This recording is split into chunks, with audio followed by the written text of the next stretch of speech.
He said my genes were too young for me.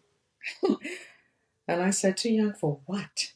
I have no idea how to act my age, and I am not apologizing for that. And maybe you should stop apologizing too. Let's talk about it. Life happens while we're making plans. No dress rehearsals, we get no second chance. Hi, I'm Kim. Welcome to my channel. And this is the home of the Fly Girl, fearlessly living you. This is the space for women who don't do limits, especially age limits. We are rewriting rules. We are living fully and rocking whatever we want to wear if we feel like it. So let's talk about it. What happened to me? I wore a pair of ripped jeans. You know, they're cute, they're stylish. Maybe some people consider them edgy, I don't know. It was just a casual event, so this was nothing outrageous. I felt good in them and I thought I looked good in them. And a guy who is a little older than me looked me up and down and he said, I thought those jeans were for young people. And I said, what? Well, I identify as young. How do you identify? The truth is, I did not understand the logic behind that statement. I wasn't offended or anything, but it is interesting how people view themselves. Because genuinely, what does it even mean? I don't know what it means to act my age. I've never figured that out, and quite frankly, I don't want to. I don't dress for my age. I dress for my body type. I dress for the occasion. I dress to express the energy that I desire. I don't move through life thinking, oh, okay, so what's age appropriate for someone my age right now?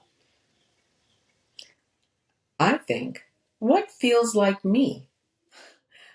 I've always been like that, haven't you? Have you always been like that and then you stop feeling like that after a certain age? I guess I consider myself contemporary. I've always liked classic clothes. I've never been super trendy.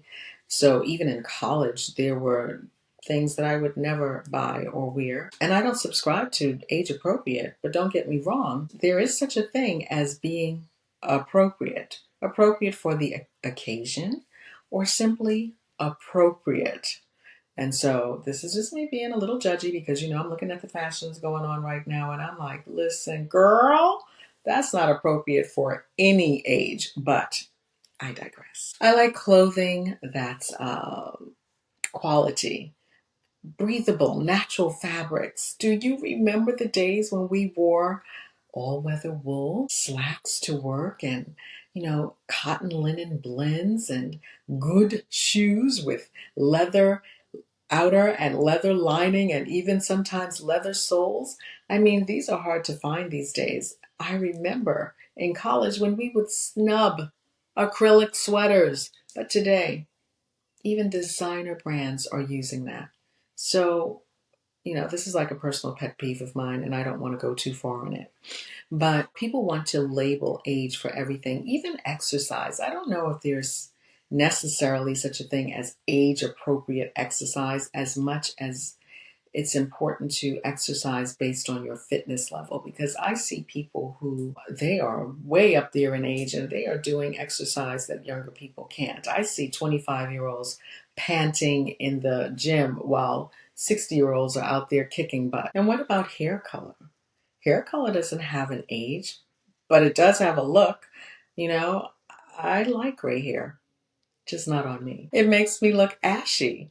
So right now I'm coloring at every commercial, believe me, because that gray hair is not good for me, but I see other women rocking beautiful gray hair. And if you love your gray hair and it makes you look and feel fabulous, I say, do you, boo. And then we have technology as well. People try to make technology age appropriate. But, when you really think about a Gen Z, they don't have some type of genius code when it comes to technology. It's just that they've been holding a device from the time they've come out the womb. And so, yes, they're faster. But as long as you're willing to stay open, curious, and unafraid to click a button, you too can be good at technology. So when you really think about it, it isn't age that's a limitation. It is your mindset. And I'm not willing to trade bold for boring just to make someone else feel more comfortable about my age or their age. Because, darling, you look good when you feel good, period. And here's the wild part. Neuroscience even backs this up. Your brain adjusts to what you expect. If we believe aging means slowing down, becoming invisible, or toning it down, then our brain will start wiring our body to follow that script. But when you identify as vibrant, curious, capable, no matter your age, your brain literally starts building the neural pathways to support that identity. And that's called neuroplasticity. It's the brain's ability to change and rewire itself based on how we think, what we focus on, and how we see ourselves. Your mind leads, your body and the way you carry yourself follows. So if you self identify as someone who is bold, alive, and full of possibility, guess what?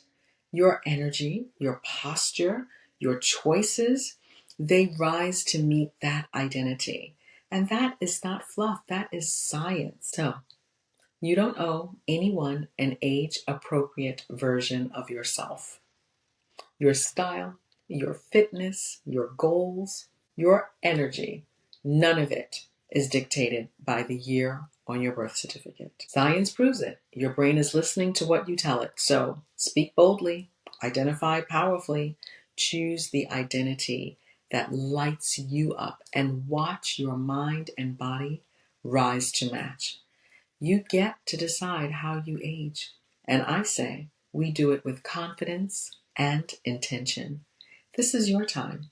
So stay fearless and don't you dare shrink to fit someone else's definition of your age. If you're with me on this, leave a comment below and let me know if you remember the days of natural fibers. Okay, listen, this is like a big pet peeve for me. So hit that subscribe button, hit that notification bell if you are ready to break the age limits with me every week. And until next time, stay fly.